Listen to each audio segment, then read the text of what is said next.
Perkenalkan, nama saya Amelia Fiona Rotichan, NIM 2108111020044 dari Prodi Ilmu Administrasi Bisnis, Universitas Samratulangi. Dan pada saat ini, saya akan mempresentasikan materi kelompok 1-4 dengan mata kuliah Asas-Asas Manajemen. Dan materi kelompok 1 yaitu Hakikat Manajemen. Manajemen merupakan bagian terpenting dari keseluruhan kegiatan organisasi. Di dalam manajemen dianggap sebagai reformis dalam memperoleh persyaratan-persyaratan kerja, kondisi kerja, standar kerja. Menurut Kamus Besar Bahasa Indonesia KBBI, manajemen adalah yang pertama, orang yang mengatur pekerjaan atau kerjasama di antara berbagai kelompok atau sejumlah orang untuk mencapai sasaran. Dua, orang yang berwenang dan bertanggung jawab membuat rencana, mengatur, memimpin, dan mengendalikan pelaksanaannya untuk mencapai sasaran tertentu. Manajer adalah seorang pegawai di suatu perusahaan yang bertugas mengkoordinasi berbagai kegiatan dari pegawai perusahaan. Kegiatan para pegawai perusahaan perlu untuk dikoordinir agar para pegawai dapat bekerja dengan baik. Pekerjaan yang dilakukan dengan baik tentu akan membuat perusahaan bisa mencapai sasaran dengan tepat. Pengertian manajer menurut para ahli. Yang pertama, Robert Tannenbaum, manajer adalah seseorang yang dapat mengarahkan orang lain dan bertanggung jawab atas pekerjaan tersebut. 2. Oxford Learners Pocket Dictionary. Manajer adalah orang yang dapat mengorganisir bisnis, tim olahraga, dan lain-lain. 3. Millet 1954. Manajer adalah orang yang memimpin serta melancarkan sebuah kinerja dari orang-orang yang sudah terorganisir secara formal sebagai sebuah kelompok guna untuk memperoleh suatu tujuan yang sama. Tingkat manajemen. 1. Manajemen tingkat atas, top level manajemen. Manajemen tingkat atas adalah yang dimaksud para pemimpin organisasi perusahaan seperti manajer-manajer dengan jabatan penting yang bertanggung jawab penuh dalam mengendalikan kegiatan suatu perusahaan. Contoh manajemen tingkat atas top level manajemen adalah presiden direktur, wakil presiden direktur, direktur utama, CEO, CFO, dan lain-lain yang mengatur secara keseluruhan manajemen di bawahnya.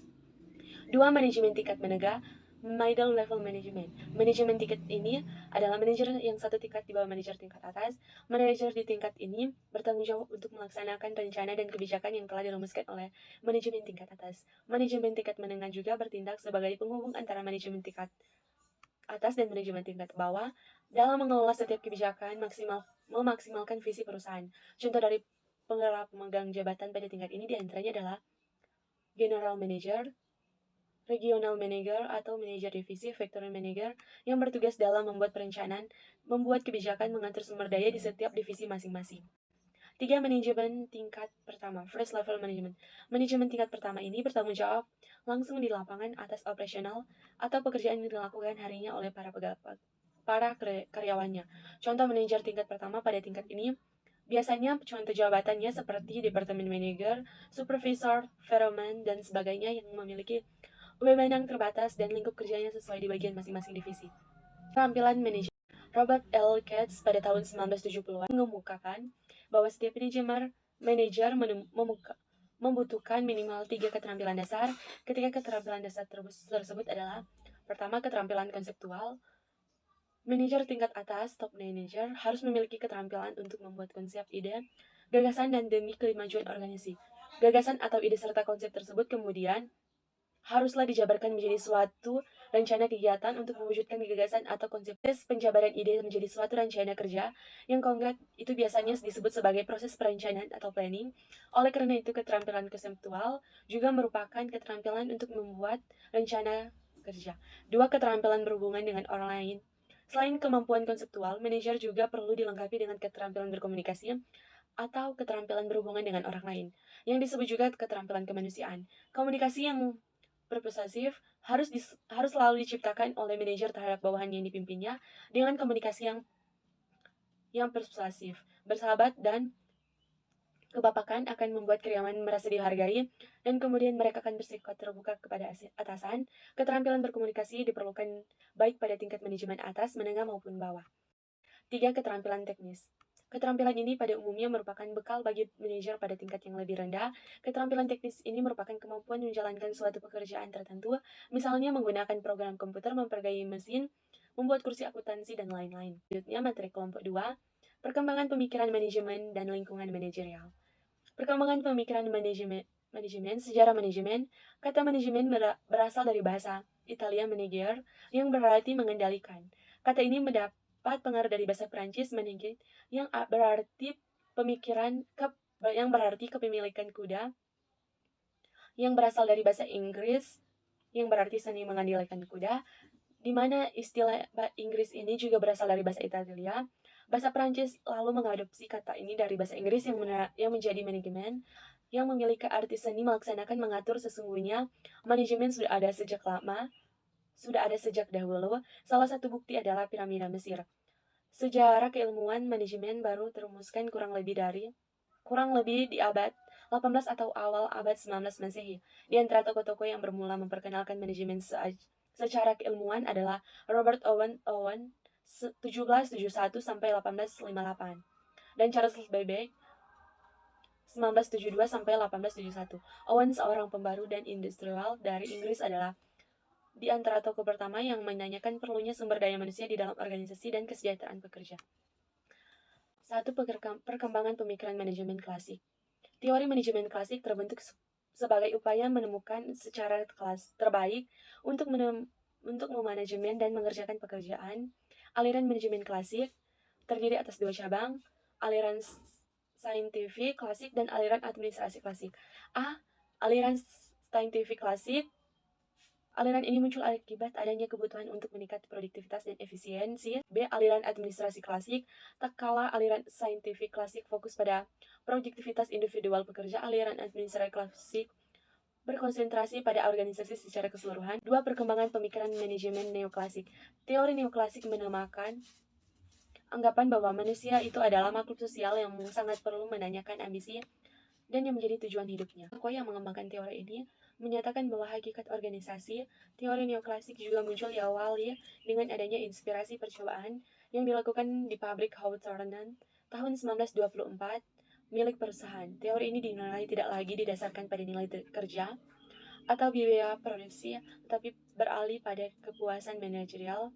Teori neoklasik mempunyai beberapa karakteristik, yaitu organisasi sebagai kelompok orang dengan tujuan bersama, memandang organisasi sebagai suatu sistem terbuka di mana segmen teknis dan manusiawi saling berkaitan dengan erat, dan sikap karyawan merupakan faktor yang penting bagi peningkatan produktivitas. Pembenahan meliputi aspek pembagian kerja, proses saklar dan fungsional struktur organisasi, serta tentang kendali. Memahami adanya organisasi informal yang muncul karena faktor lokasi, jenis pekerjaan, minat, dan masalah khusus. 3. Perkembangan pemikiran manajemen modern. Seiring perkembangan kebutuhan serba cepat, praktis, dan efisien, muncul teori baru, yaitu teori manajemen modern yang lebih menekankan pada aliran kuantitatif dan merupakan gabungan dari operation, research, dan management solution. 4. Pemikiran manajemen postmodern. Postmodern organisasi dimulai dari generasi milenium ketiga menunjukkan relate yang modern usai tahun 1500 sampai 2000. Semua permasalahan ini harus sudah diselesaikan atas dasar pengetahuan rasional dan tindakan yang ideal.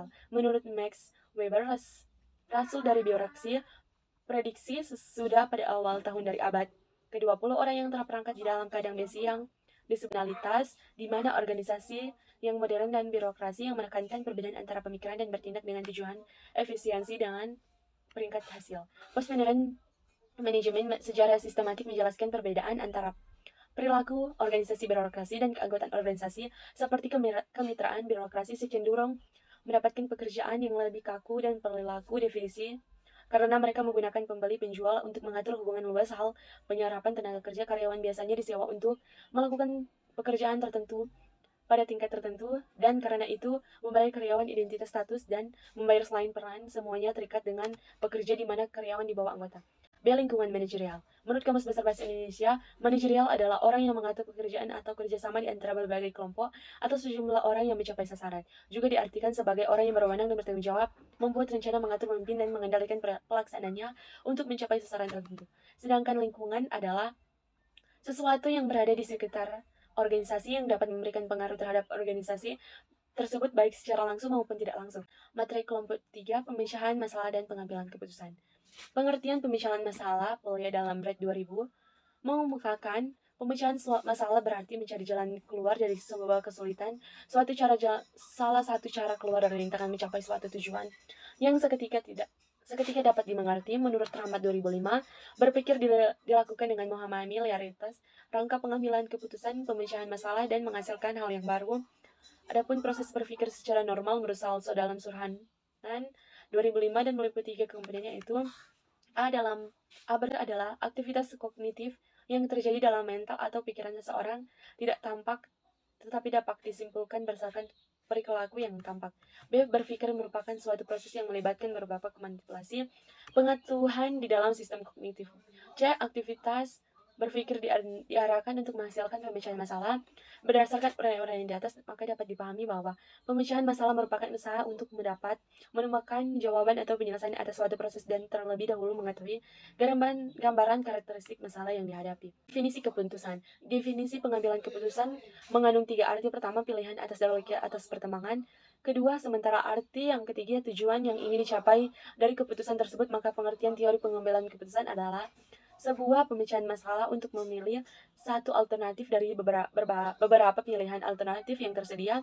Pengambilan keputusan menjadi salah satu proses dan cara cepat untuk mengatasi masalah yang bisa dikatakan sebagai tahap milestone atau titik krusial saat menghadapi tantangan dan rintangan yang menghadang. Jenis-jenis pengambilan keputusan. Keputusan strategis adalah keputusan untuk menjawab tantangan dan perubahan lingkungan dan biasanya bersifat jangka panjang.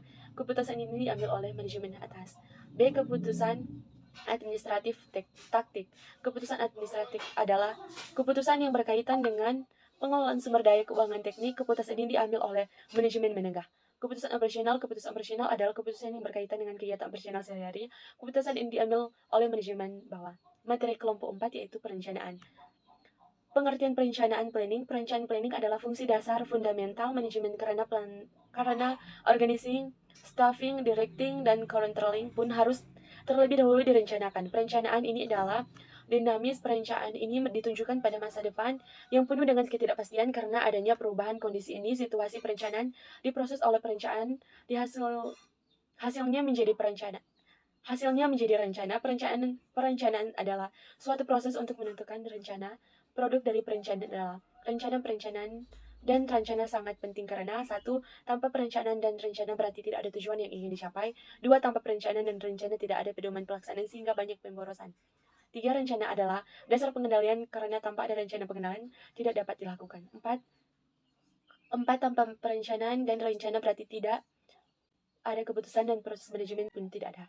Pentingnya perencanaan. Perencanaan menyediakan organisasi untuk melaksanakan dasar manajemen yang efisien. Berikut adalah pentingnya perencanaan yang disebutkan di bawah ini. 1. Perencanaan memberikan arahan untuk setiap tindakan atau tujuan. 2. Perencanaan mengurangi risiko ketidakpastian. 3. Perencanaan mengurangi kegiatan yang tumpang tindih dan boros. 4. Perencanaan penetapan standar untuk pengendalian.